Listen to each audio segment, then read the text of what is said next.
agora o assunto é melhores práticas de segurança e combate a fraudes. Para falar sobre esse assunto, ele que é Head de Professional Services and Marketing Sites da ID Wall, Felipe Penido, por favor.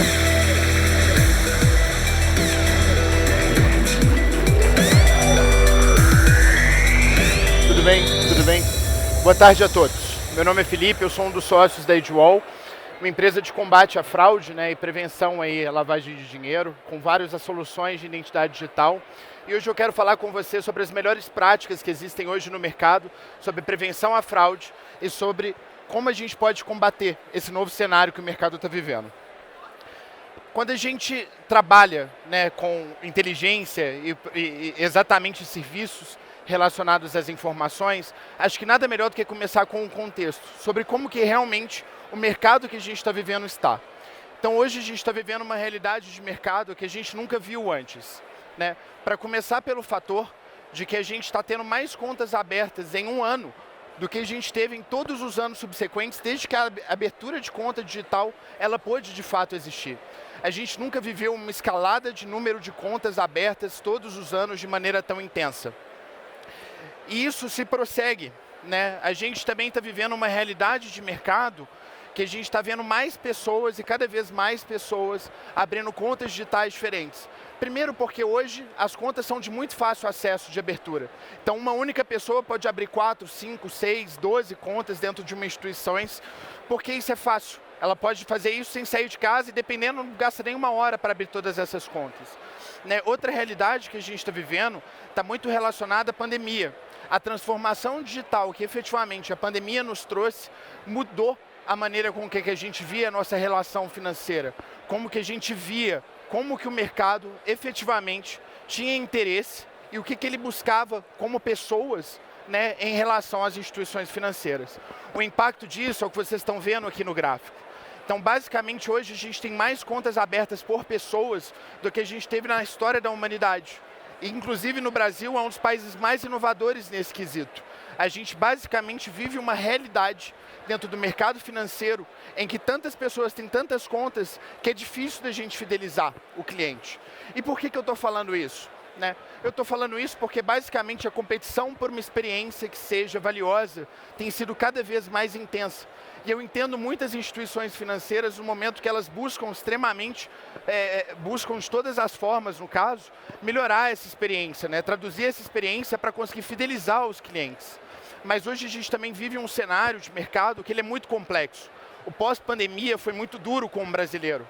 A gente está vivendo umas taxas de desemprego assustadoras, uma solução, uma parte econômica que está sendo muito fragilizada. E o que é o impacto real dessa relação financeira que a gente está vivendo, do mercado econômico? Por que a gente está vendo isso como um problema? Simplesmente pelo fato de que cada vez mais pessoas desempregadas, cada vez mais pessoas ali que estão com dificuldade de acesso a sistemas financeiros, a produtos, ao emprego, a conseguir ter uma renda, vão achar de outras formas como vão conseguir essa renda. E o grande problema disso é que exatamente muitas vezes elas seguem o caminho do crime para resolver isso. Se a gente enxergar bem, em 2021, a gente teve 700 milhões de CPFs de brasileiros vazados, só em megas vazamentos. Esse número, gente, é uma escala que a gente está tendo mais de 3 CPFs vazados para cada brasileiro. São quase 5 CPFs vazados para cada brasileiro economicamente ativo. É uma escala de magnitude gigantesca. E a gente está falando só de 2021, sem outros anos. A gente também está vendo que esse número representa 24% de todos os dados encontrados em mega vazamentos. E não só isso. A gente está vendo que o impacto direto disso é o aumento das fraudes do Pix, por exemplo, que já uma notícia muito recente apareceu, que mostrava que cerca de 70% de todos os valores perdidos no ano de 2022 com fraudes vão estar relacionados com o Pix.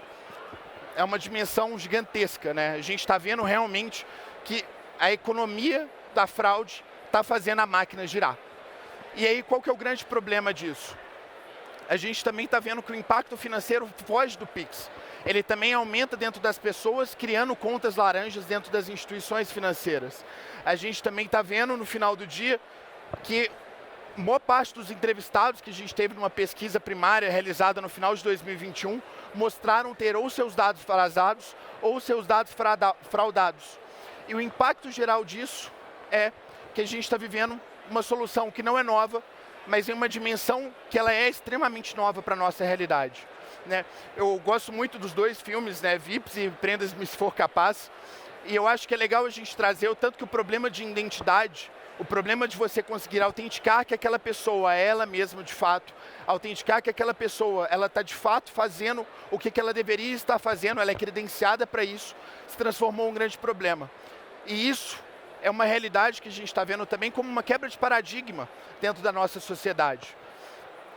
Se vocês verem todas as notícias que a gente teve nos últimos anos, todas as notícias que a gente está vendo recentemente, mostram o que eu acabei de mostrar para vocês. Aumento de fraudes, aumento de criminalidades, uma evolução, de fato, de como que as mentes criminosas estão funcionando. E isso transforma cada vez mais a gente em pessoas mais inseguras, com mais desconforto em relação ao processo. A crise econômica nada mais faz do que acentua essa crise. Ela faz com que a gente se fragilize cada vez mais em relação ao ponto da segurança. Entender segurança como um fator que vale a pena dentro da escolha de uma instituição financeira.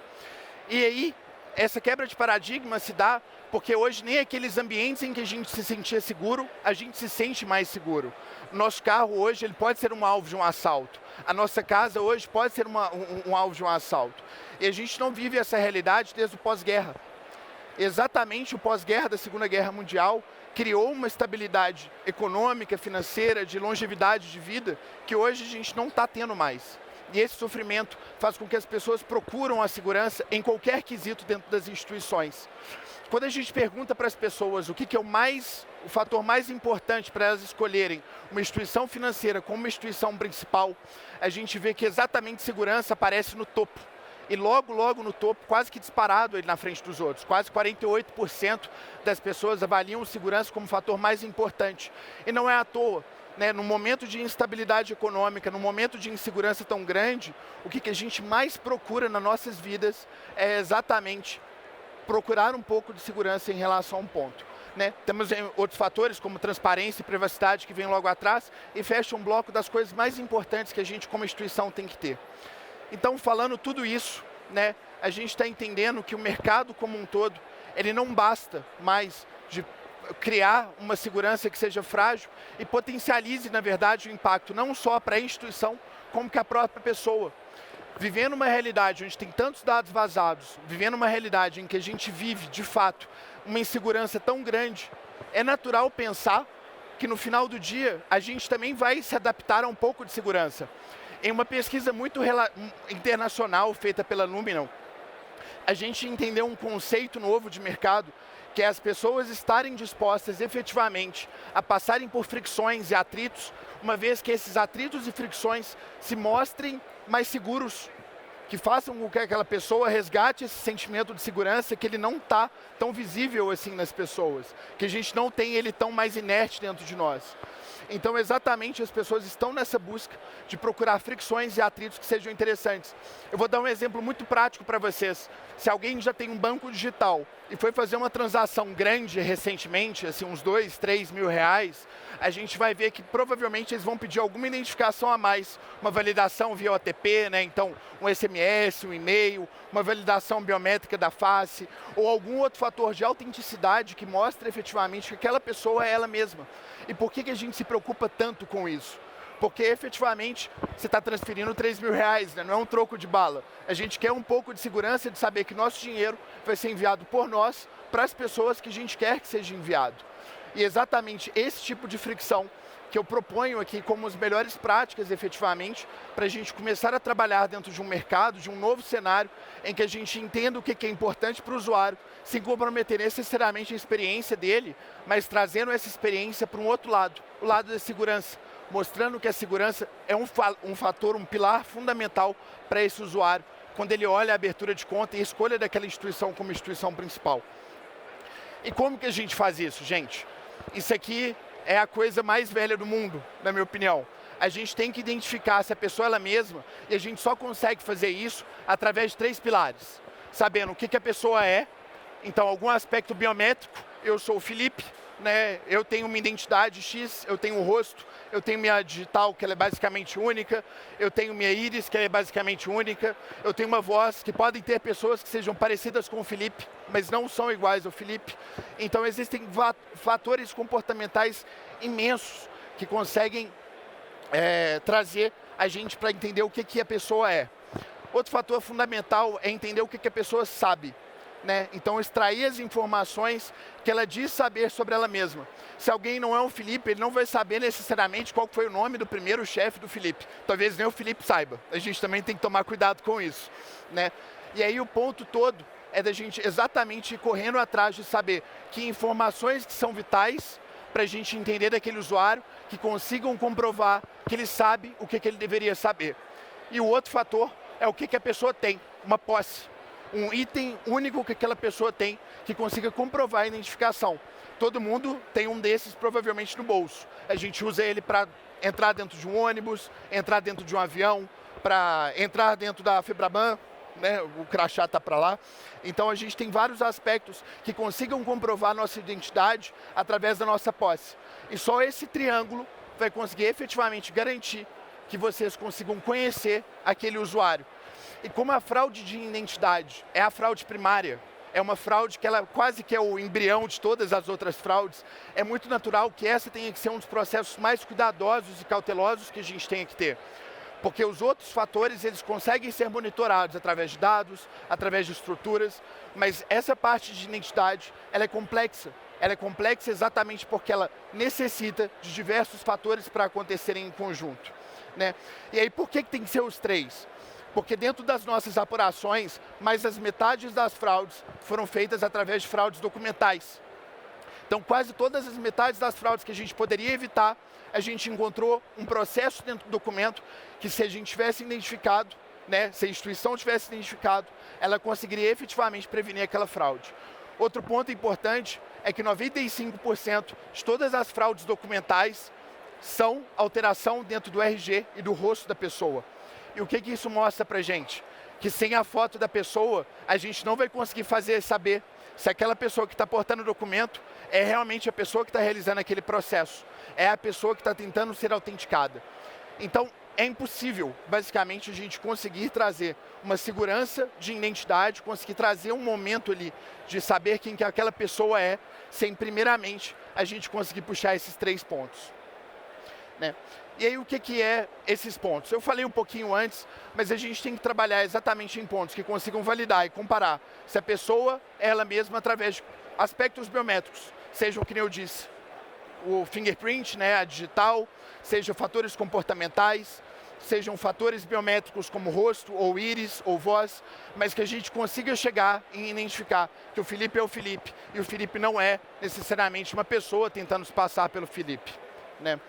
Outra coisa que a gente falou, que é importante, é sobre a parte do documento. Então, exatamente, ter ou uma forma de extração, ou uma forma de garantir a validade daquele momento. Né? E aí, o que eu acho legal de trazer para vocês é que a gente trabalha com fraude há vários anos já dentro do mercado, né? E trabalha com empresas que são globais. E é muito divertido ver as empresas globais comentando sobre como que é interagir no Brasil. E todo mundo que trabalha com fraude, ou tem algum pezinho que trabalha com fraude, sabe muito bem. O fraudador brasileiro é o fraudador mais criativo do universo. Tá para nascer ainda um tipo de fraudador que seja tão bom que nem o brasileiro. A gente consegue burlar quase qualquer coisa. Acho que a gente fez uma escola aqui dentro do Brasil e o mundo inteiro acompanha essa escola. Isso porque a gente tem mais documentos do que quase todos os outros lugares do mundo. A gente tem bancos de dados que são descentralizados, então de difícil acesso, e a gente ainda tem um pouco de aversão, muitas vezes até dentro do modelo institucional, de tentar pôr essa fricção para o usuário para entender esses aspectos de segurança. Então, esses fatores, né, considerando ali também o que sabe, então um processo de KBA, Knowledge Based Accountable, né, então realmente puxar as informações, a gente consegue primeiro identificar. E aí o que vocês como instituição, além desses pontos, né, esse triângulo, têm que entender em relação às melhores práticas, né, o que fazer agora para a gente conseguir trabalhar cada vez melhor em evitar fraudes. A primeira coisa é que uma fraude, né, precisa ser constantemente monitorada. A gente precisa constantemente estar olhando para como que o mercado está avançando, que tipos de fraudes que ele está cometendo, quais são os novos aspectos que o mercado está realmente buscando ali de tentar trazer para os usuários e quebrar esse ciclo. Se a gente não estudar a fraude constantemente, é basicamente também impossível de a gente conseguir ter um sistema antifraude que seja viável. Porque a fraude muda o tempo inteiro, que nem eu acabei de falar.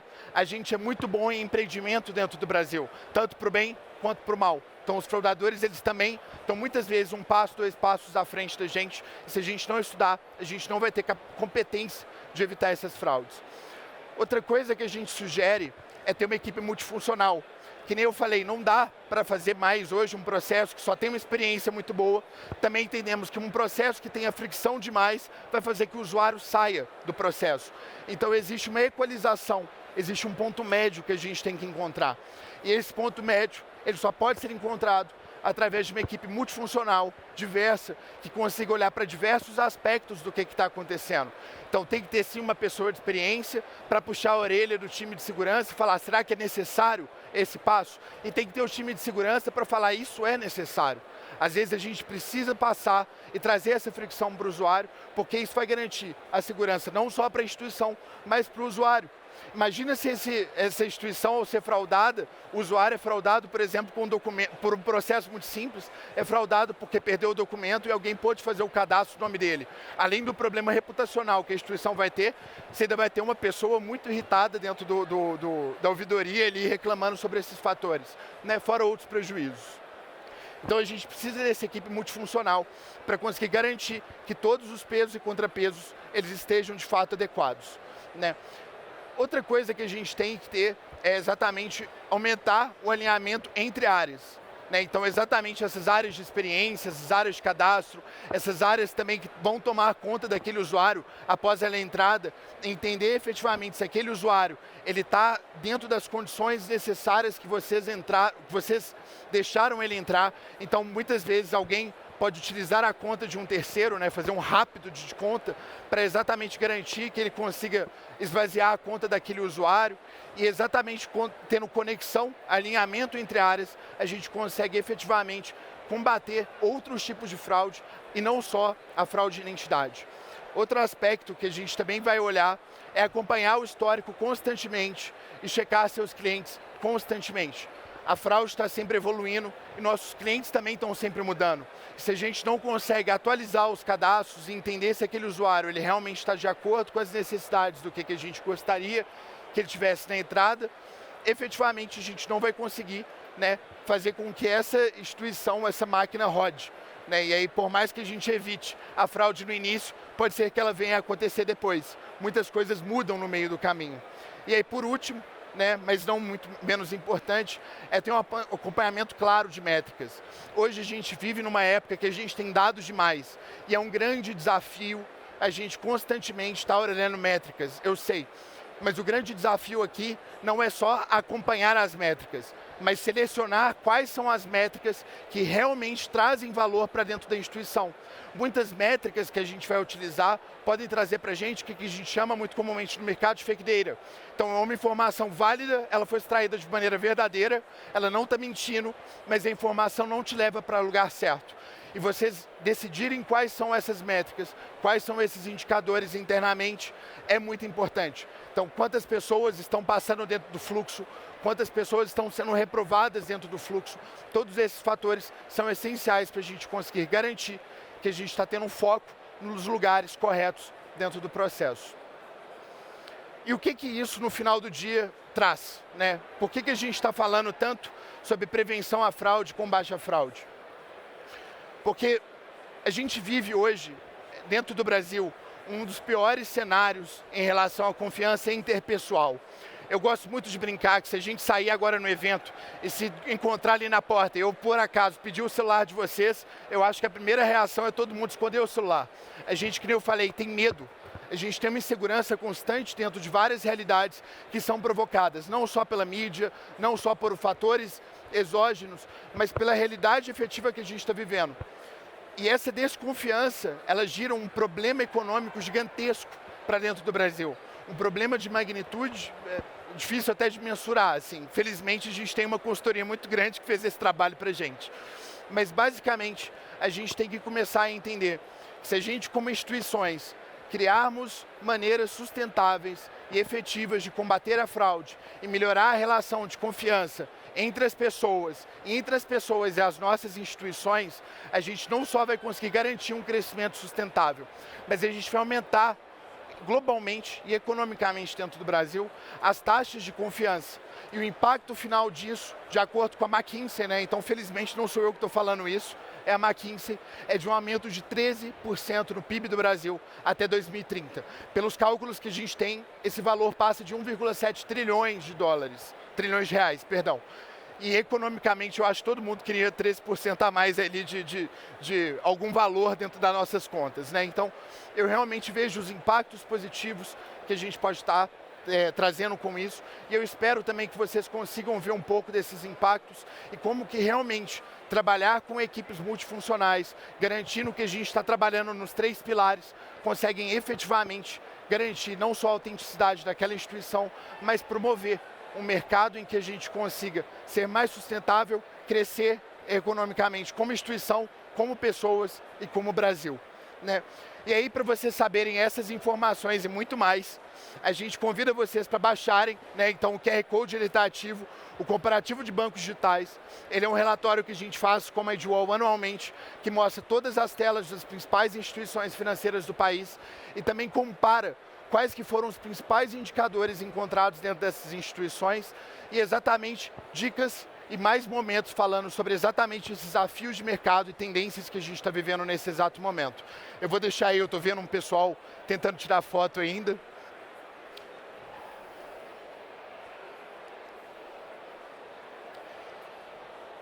Bacana, pessoal. Para terminar, realmente eu gostaria de mostrar para vocês, a gente é a maior referência de onboarding dentro da América Latina e gostaria muito de convidá-los a conhecer um pouquinho mais sobre a empresa, sobre como vocês conseguiriam combater essas fraudes, né, efetivamente no dia a dia de vocês ali, como que a gente pode fazer isso dentro do momento, e convido vocês ali também, acaso tenham interesse, entrar em contato conosco. Muito obrigado pelo tempo de vocês, tenham uma ótima tarde, uma ótima feira.